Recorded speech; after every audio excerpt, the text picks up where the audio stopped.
Welcome back to Bonkers For Boro with me, Phil Spencer, and yes, we are here.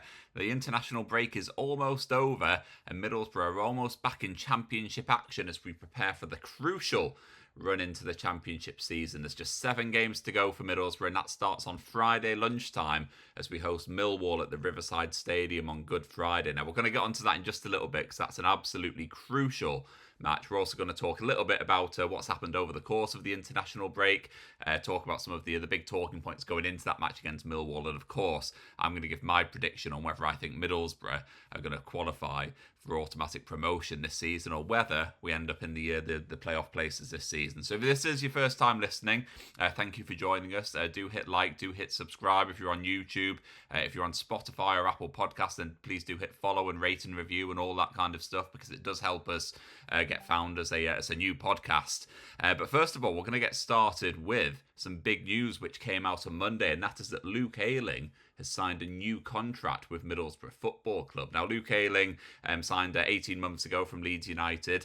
He was due to be out of contract this summer. His contract expired in the summer of 2026, and he's now agreed a new deal to extend his stay for a further year, which takes him to the summer of 2027. Now, speaking to Middlesbrough's official club channels, he said, "I'm absolutely delighted. Last season wasn't great for me, and I want to show people that I can still play at this level, and I've enjoyed this season." So he's played 66 times for Middlesbrough, played as a right back when he first joined. Since then, he's become a central defender.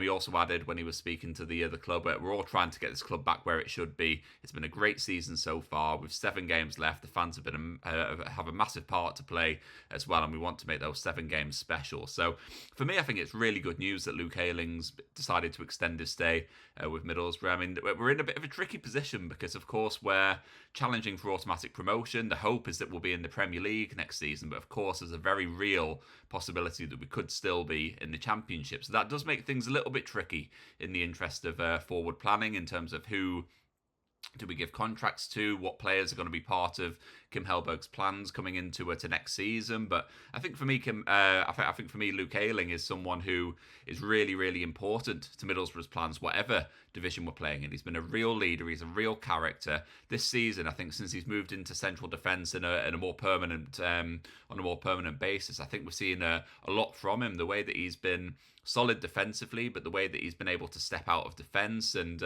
step almost into those kind of midfield positions. He's been a key part of our play under Kim Hellberg. His forward passing has been wonderful.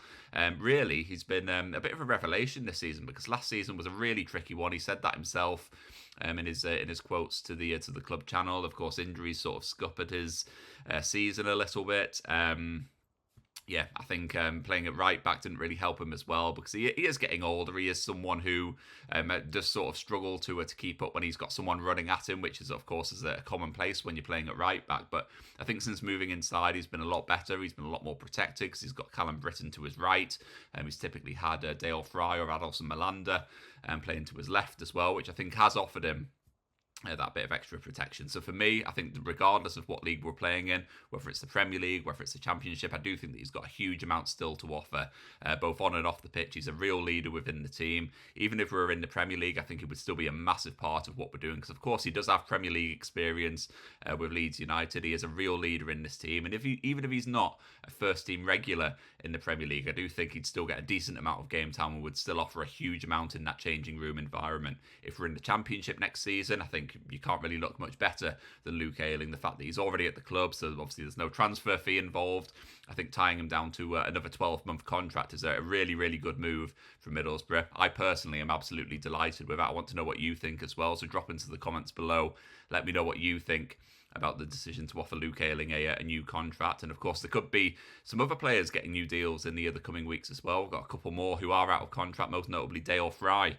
And for me, he's someone who's out of contract in the summer. I'd love him to get a new contract as well, regardless of what division we're in. We've also got people like Sammy Silvera, who are due to be out of contract. We've then got the situations with people like Matt Targett and Alan Brown as well, who are on loan, but they're going to be their deals with Middlesbrough certainly are going to be coming to an end in the summer. And again, it's going to be a tricky one because Middlesbrough are going to have to make a decision based on what division we're going to be in. So I'd expect that a few of these are going to run until the summer.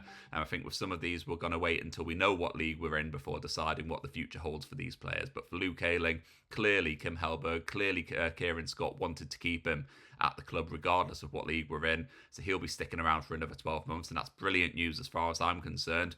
Happy to keep Luke Ayling at the club, and I think he could have a massive role to play between now and the end of the season. So, of course, since the 0-0 draw against Blackburn Rovers at Ewood Park, it has been the international break, and there's been 6 Middlesbrough players who have been away all around the world representing their national teams over the last week or so. That includes Alan Brown for the Republic of Ireland, David Strelec for Slovakia, Tommy Conway for Scotland, Riley McGree for Australia, Sanjay Hansen for Curacao, and Aidan Morris as well for the United States. Now, if we start with Alan Brown, he was playing against the Czech Republic in a World Cup playoff. They ended up losing that game on a penalty shootout. Alan Brown ended up missing his spot kick, but they'll still be in action on Tuesday evening when they face North Macedonia in what will be a pretty meaningless friendly from that point of view. Similar story for David Strelec. He was playing for Slovakia against Kosovo. They play also on Tuesday evening in a friendly before he'll come back to Middlesbrough. Sanjay Hansen, Curacao were playing against China on Friday morning. So that's him. He'll actually be playing again on Tuesday morning against Australia. Recording this on Monday evening, going to be going out on Tuesday, so they'll be playing Australia away. He'll meet Riley McGree, of course, who was playing against Cameroon on Friday. Both of those players will have a massive long journey back to Teesside before the match on Friday, which we're going to get onto in just a little bit. Tommy Conway, he started for Scotland against Japan on Saturday, and they're playing against the Ivory Coast this evening on Tuesday. That's in Everton's new stadium, so they'll be playing in that game. And then, of course, you've got Aidan Morris, who was an unused sub in the match against Belgium on Saturday. The USA are playing against Portugal this evening. That's midnight on Tuesday, going into Wednesday morning. That'll be the last match for Middlesbrough players of the international break before they all come back to Rockcliffe Park. Now, of course, the hope is that all of these players will come back with no injury.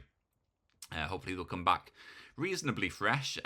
It's a difficult one because they're going away, so you kind of want them to be able to get some minutes for their national team. Of course, that's what they want. Everyone wants to represent their country. A few of these players have got World Cup hopes that they're trying to secure, particularly people like Aidan Morris, who will be desperate to get into to Mauricio Pochettino's World Cup squad for this summer's tournament in his home country.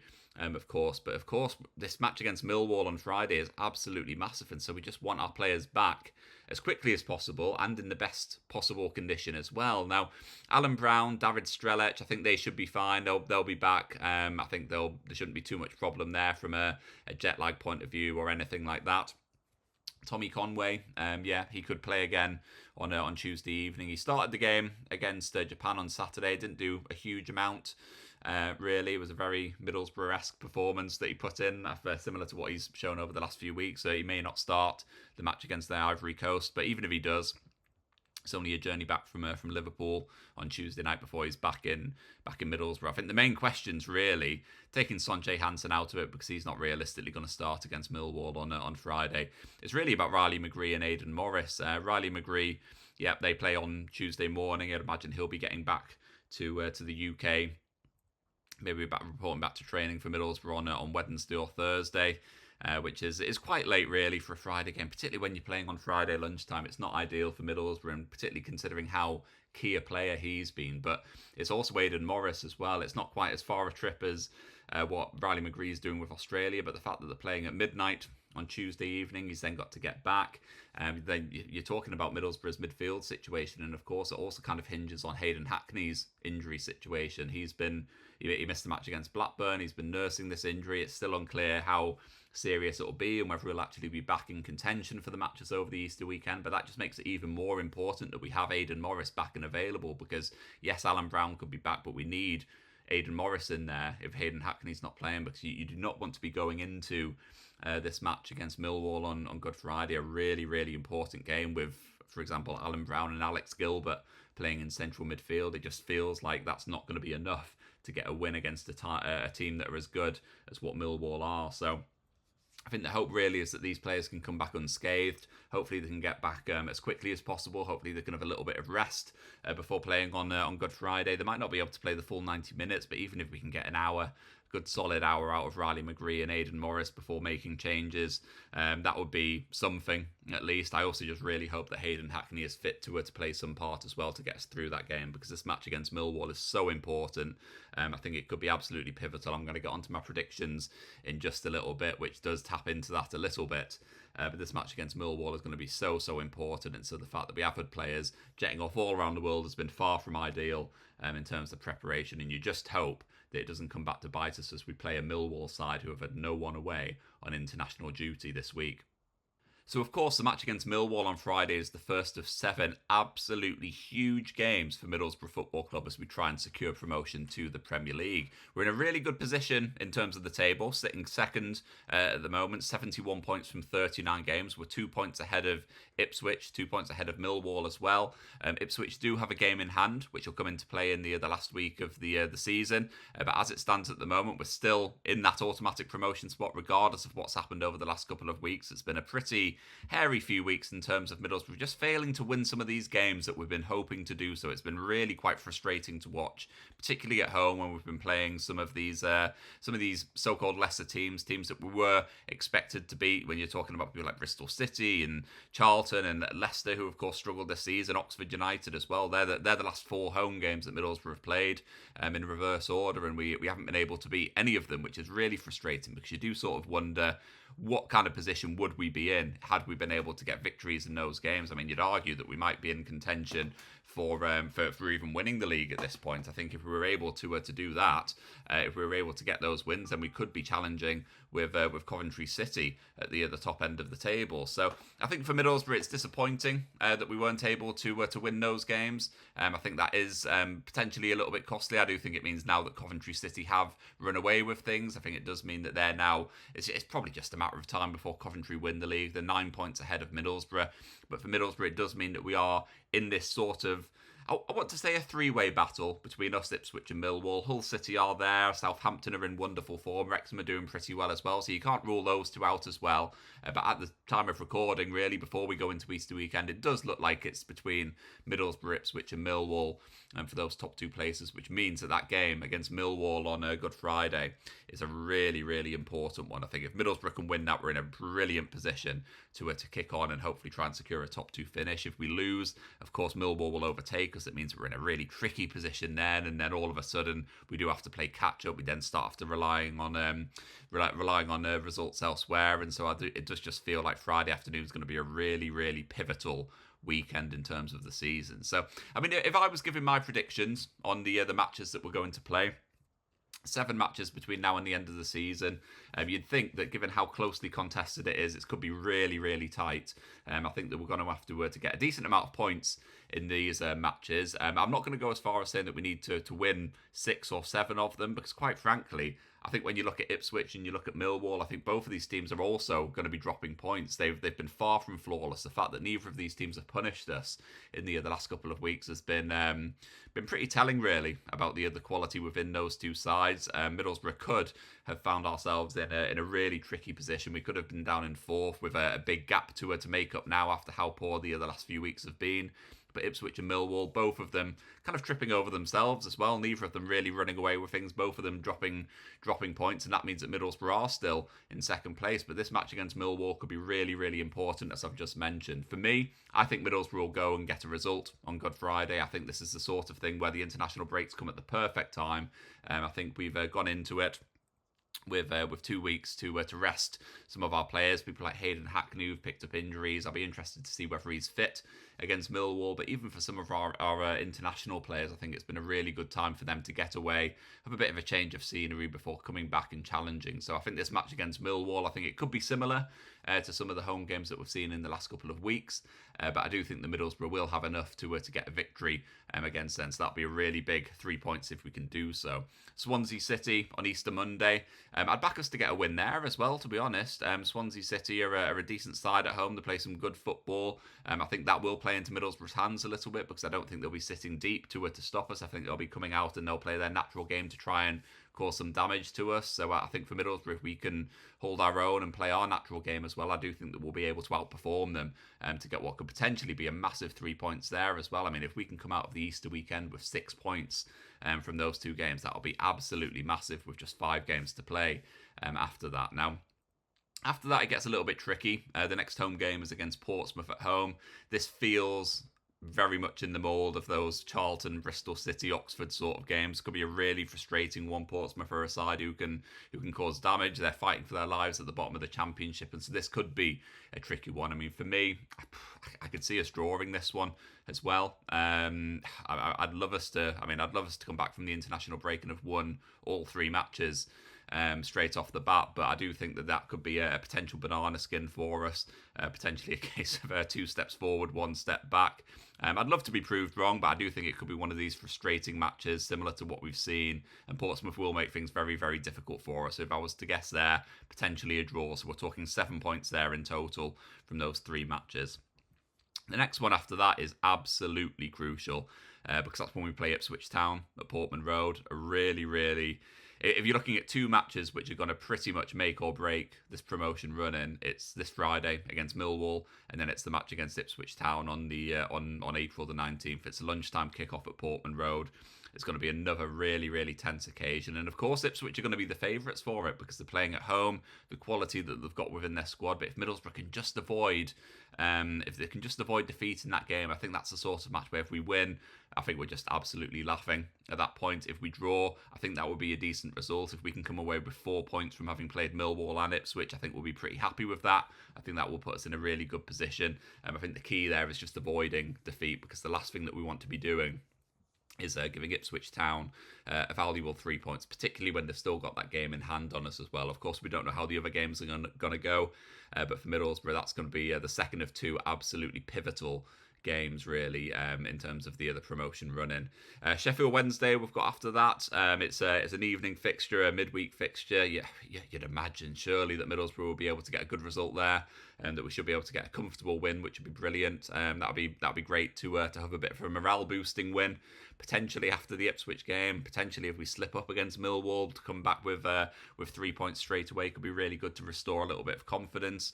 Sheffield Wednesday already dead and buried in terms of the Championship relegation battle. Of course, they've had a horrendous season with off-field issues, just leaving them absolutely crippled on the pitch. So I don't think you can criticise them much at all, given the players and the age of the players that have been fielded for them over the course of this season. But for Middlesbrough, that should hopefully play into our hands. You'd hope that will be a 3 points. I mean, if we drop points there, I think that'll be pretty telling of our hopes of securing promotion. But fingers crossed we can do exactly that. And then that leads us into the final home game of the season against Watford. April the 25th, last home game of the season. For me, I think that's a game that we could win as well. I think Watford will look to play. I don't think they'll sit too deep. I don't think they'll try and cause us too many problems. I think by that time as well, you get into the stage where clubs are already on the beach, so to speak. They're gearing up for their summer holidays, and so you'd hope that Middlesbrough might be able to get a positive result there. I'd love that to be the case, because if we can get a win there, I mean, as far as my predictions are going there, I think I'd be quite confident of a decent points tally from these games. If we can get a win there, that'll be massive as well, because I think when you go to that last game of the season, you just sort of hope that Middlesbrough have already got that top 2 spot wrapped up by then. That would be the ideal scenario, because I think going to Wrexham on the last day of the season could be really, really a really dangerous game, actually. It seems like Wrexham are going to be firmly in that battle to get into the top 6. You can just see them, or you can just see the Disney Plus episode playing out in front of your eyes here. Wrexham trying to get promotion to the Premier League. It's all that anyone's bloody talked about for the last few years. If they can get a win against Middlesbrough and a good result, you can just see them needing that victory to get themselves into the top 6, to get themselves into the other playoff places. Of course, they're battling with Southampton at the moment, so that could be a really, really interesting narrative there. So I think for Middlesbrough, you don't want to be going to the racecourse ground needing a win to go up automatically. I mean, maybe if we're in a position where we just need to avoid defeat, that might be preferable. That might be something that we can manage. But I think I'd be a little bit anxious if we had to go into that game at the racecourse ground needing to win against them to I don't know, to stay above Ipswich or to try and leapfrog them. I think that would be a really dangerous thing. I think in an ideal world, we would try and have things wrapped up before that last game, because that's a really tricky one. That's possibly one of the trickiest fixtures that we're going to have, because I can just imagine what the atmosphere is going to be like there. The TV cameras are going to be out. There's going to be bloody Hollywood A-listers everywhere on that game. It's going to be an absolute circus. Sky Sports will probably be bloody commentating on it from a Wrexham point of view once again, like they did against Swansea that time, which was ridiculous. So yeah, I think you kind of want to be avoiding that circus, or certainly going into that game, you want to be avoiding needing anything from that fixture. So I think for me, that could be a tricky one. That could be a banana skin, but hopefully Middlesbrough can secure automatic promotion before we get to that final day. So I think when you look at the matches that Middlesbrough are playing, I think I'd say a win against Millwall, a win against Swansea, draw against Portsmouth, so that's 7 points. Let's have a little look. Maybe a draw against Ipswich, 8 points. A win against Sheffield Wednesday, 11 points.